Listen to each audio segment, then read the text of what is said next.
Jennifer Kent's 2014 horror hit The Babadook has plenty to say about grief and the exhaustion of motherhood, while also being just plain scary. Part of the movie's appeal is its moody, ambiguous ending. If it's in a look or in a book, you can't get rid of the Babadook, but you can understand it.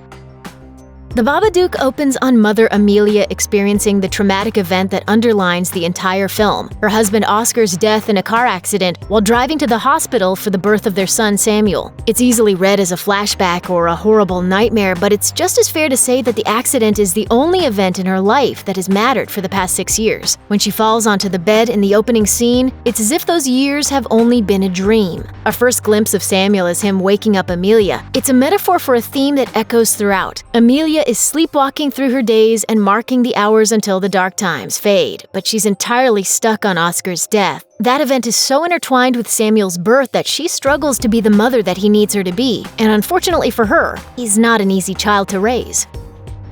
If dealing with crippling grief and an unruly child weren't enough, the title monster soon makes an appearance when Samuel finds Mr. Babadook, a book that's appeared mysteriously on his bookshelf. Although Samuel is initially excited for Amelia to read it to him, that excitement quickly turns to fear once they begin. The book describes a horrible monster called the Babadook that invades its victims' thoughts and home and is impossible to banish. Does it live under the bed? Mom? Mommy!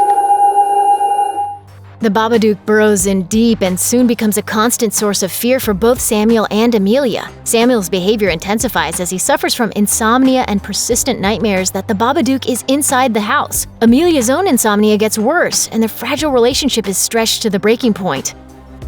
The Babadook is a potent metaphor for all sorts of mental ailments, from postpartum depression to overwhelming grief. Part of the reason that the monster works so well as a metaphor is that Amelia doesn't have the strength to ask for help. In the literal sense, it seems like she's being attacked by a horrible monster that's invisible and seemingly everywhere all the time. In the metaphorical sense, she's struggling with violent urges towards her son. In either case, she can't possibly ask for help and sound remotely stable. All children see monsters. Not like this.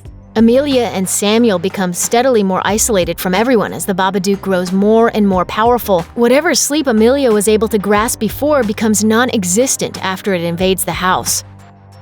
In terms of visual design, the Babadook owes equal influence to German Expressionism and the work of writer-artist Edward Gorey. The creature is all jagged corners and suffused with a slick, oily blackness that blends into the walls. German Expressionism was an artistic movement interested in exploring highly stylized stories that often dealt with themes of insanity and betrayal. During her insomnia-fueled TV marathons, Amelia watches some German Expressionist films. The Mr. Babadook book, meanwhile, is strongly influenced by Gorey's thick line work and gently misshapen figures. These references aren't just an artistic flourish. They give both Amelia and the audience a form with which to categorize the Babadook. In classic German expressionist style, the monster is both an actual, true monster and also an imaginary visualization of Amelia's exhaustion and mental illness.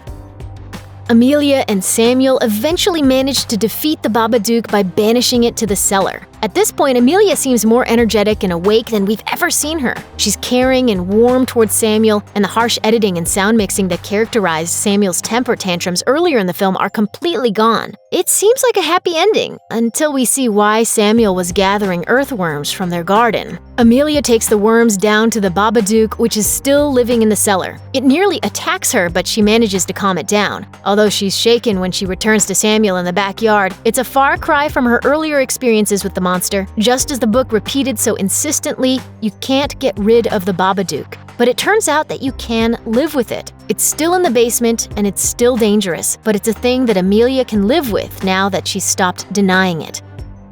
The end of the movie sees Amelia acknowledging the Babadook as a permanent presence in her and Samuel's lives. Giving herself the room and time to feed her grief lets her be awake, really awake, for the first time that we've seen in the film. One of the most important lines of dialogue comes right before Amelia goes into the cellar to feed the Babadook. Am I ever gonna see it?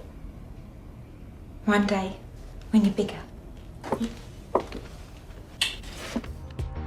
If the Babadook represents the grief that Amelia feels over Oscar's death, then Samuel will have to eventually reckon with it too. He might not have ever known his father enough to mourn him the way his mom has, but that grief is waiting in the wings for when he's older. This also fits the idea that the Babadook represents mental illness, as many forms are hereditary. It's likely that Samuel will one day have to battle the same monsters, figurative and literal, that Amelia struggled against. Check out one of our newest videos right here. Plus, even more Looper videos about your favorite stuff are coming soon. Subscribe to our YouTube channel and hit the bell so you don't miss a single one.